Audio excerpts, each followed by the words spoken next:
ආයුබෝවන් කියලා පිළිගන්නවා හැමදෙනාම. අදට කතා කරන්න යන්නේ වර්ගඵලයේ සම්බන්ධ ගැටලුවක් 2019 ඕවර්. මේ රූපෙක තියෙන දාගත්තා. අපි කොටසින් කොටස හදාගෙන යනවා. ආරේ ඒකක x2 a නම් අර්ධවෘත්තයකින්ද අර්ධවෘත්තයේ සමග ඒකකේන්ද්‍රීය වූ සහ කේන්ද්‍රයේ कोणे अंश 60ක් වූ B නම් කේන්ද්‍ර ඛණ්ඩයකින්ද සෑදුණු ආස්තරයක් රූපයේ දැක්වේ. A වර්ගඵලය සහ B වර්ගඵලය සමානයි. x මගින් x වර්ගයේ ඍණ 4x ඍණ 8 සමාන බිඳුව වක්‍ර සමීකරණය තෘප්ත කරන බව පෙන්වනවා. x ට ගත හැකි එකම එක අගයක් පමණක් පවතින බව හේතු ඵලිත පෙන්වන්නේ. තව දියදෙනවා මූල තුනෙහි අගය 1.43 යොදාගෙන B කේන්ද්‍රික ඛණ්ඩයේ අරය සඳහා ආසන්න අගයක් පළමු දශම ස්ථානයට චයන වෙනවා. ඒක කොට දෙන්න ඉස්සරහම මේ තියෙන්නේ මොකද්ද? මේ තියෙන්නේ අර්ධවෘත්තය. අර්ධවෘත්තයක වර්ගඵලය වෙනවා නම් කොහොමද හොයන්නේ? සාමාන්‍ය වර්ගඵලය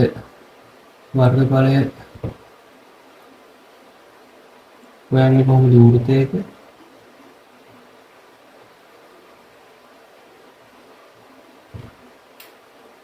වෘත්තයක වර්ගඵලය හොයන්නේ r වර්ගය. නමුත් මෙතන තියෙන්නේ අර්ධ වෘත්තය.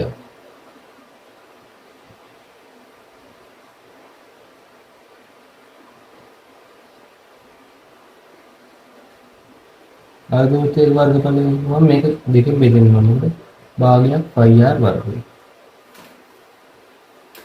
හරි.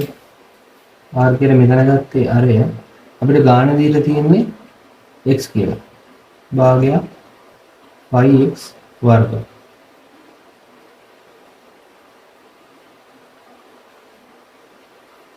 මේක a කියලා දීලා තියෙන එක ගමු. ඊට පස්සේ දීලා තියෙනවා b කේන්ද්‍රික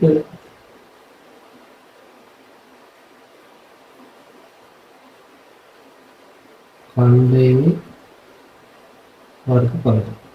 කේන්ද්‍රික ඛණ්ඩයේ වර්ගඵලය ගන්න කොහොමද? අර විදිහටමයි. r වර්ගය 360න් අංශක 60යි. ඕකේ. මේ අර x කියලා දෙයක් තියෙනවනේ. මොකේද අර x කියලා දෙයක් තියෙන්නේ a කියන අර්ධ වෘත්තයේ. මෙතන x නම් එතනත් x. මොකද මේ කේන්ද්‍රික ඛණ්ඩය අර එළියද x ගන්න 4යි. හරි? pi x ගන්න 4 වර්ගය 360න් 8යි කියන්නේ 6 මීටර. මේක ප්‍රකාශ දෙක ලියන්න. මෙතන කියන්නේ a වර්ගඵලයයි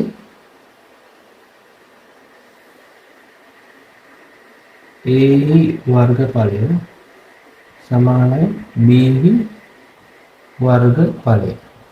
එහෙනම් අපිට මෙන්න මේ ප්‍රකාශනය සමාන කරන්න ඕනේ. a වර්ගඵලය වෙනවා මේක ලියනවා x වර්ග සමානයි b වර්ගඵලය වෙනකොට මේක ලියනවා. එතකොට x ධන 4 වර්ගය 6න් 1. මේක සුළු කරගෙන යන්න දෙන්න. අපිට මේ පයිට මේ පයි ගැලවෙනවා. ඊපස්සේ මේ 6ට මේ දෙක ගැඹුරයි මෙතන 3ක් ඉතුරු වෙනවා. එතකොට මේවත් තියෙනවා x වර්ගය ධන x ධන 4 වර්ගය බෙදීම 9. මේ 3 මේක තරම් යනවා 3x වර්ග සමානයි මේක දැන් ප්‍රසාරණය කරන්න වෙනවා. සාමාන්‍යයෙන් x වර්ගය ධන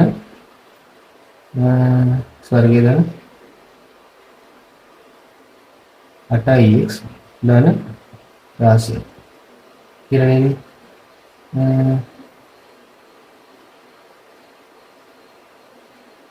මේක එක පැත්තකට අරගත්තොත් x 2x වර්ගය ඍණ 8x ඍණ 16 ගෙන ඉන්නේ. හරිද? ඒක සමානයි බිඳුව. දැන් මේ ඔක්කොම දෙකෙන් බෙදාගෙන යනවා. x වර්ගය ඍණ 4x ඍණ 8 සමානයි බිඳුව. හරිද? දැන් මේක සාධක කැඩෙනවා කියලා බලන්න. සාධක කැඩෙනවා. බැලු ගලනට මේක සාධක කැඩෙන්නේ නැහැ කියලා. හරිද? සාධක කැඩුණා ගමන් මොකද කරන්නේ? මේක වර්ග පූර්ණේ කරනවා. වර්ග පූර්ණේ කරලා උත්තරයට යනවා. වර්ග පූර්ණේ කරලා පස්සේ මේකෙන් x ගන්නවා. මේකේ ඍණ 4න් භාගයක් ගන්නවා. ඍණ 2යි.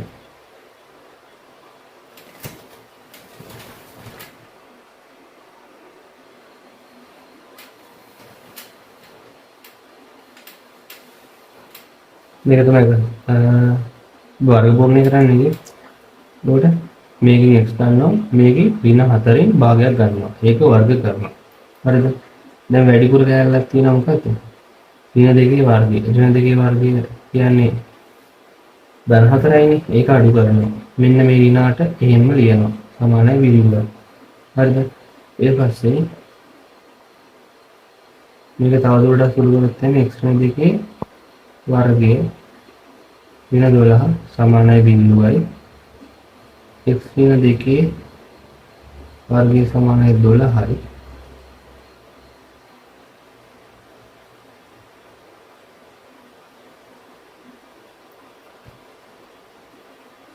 මේ දෙකටම වර්ගමූල දැම්මොත් එහෙම x ඍණ 2ගේ 12යි වර්ගමූලය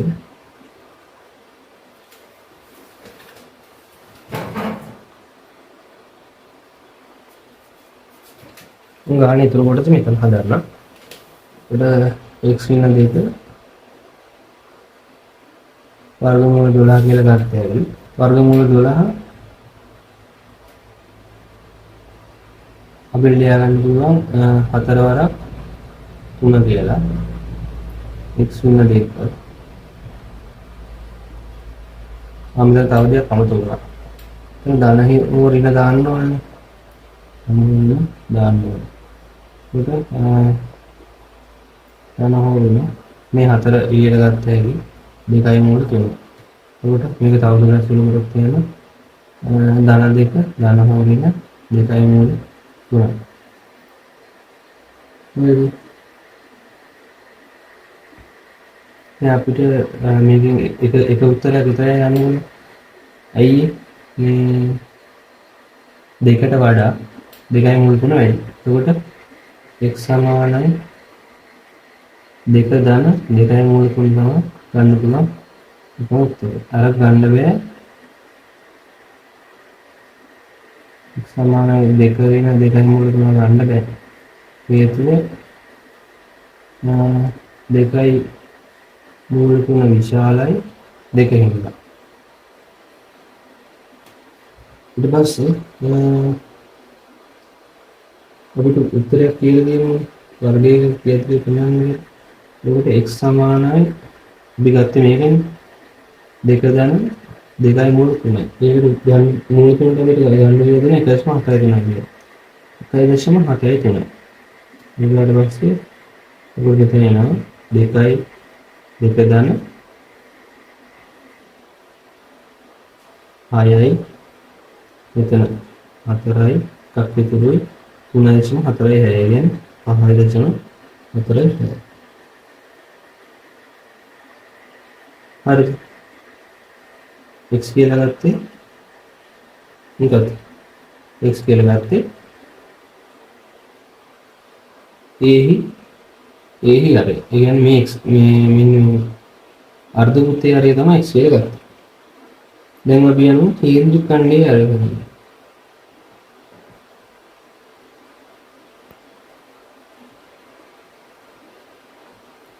හරි.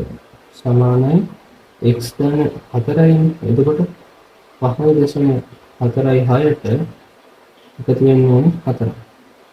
ඒ උත්තරේ 9.4යි. අපි තවත් ගානකින් හම්බ වෙනවා.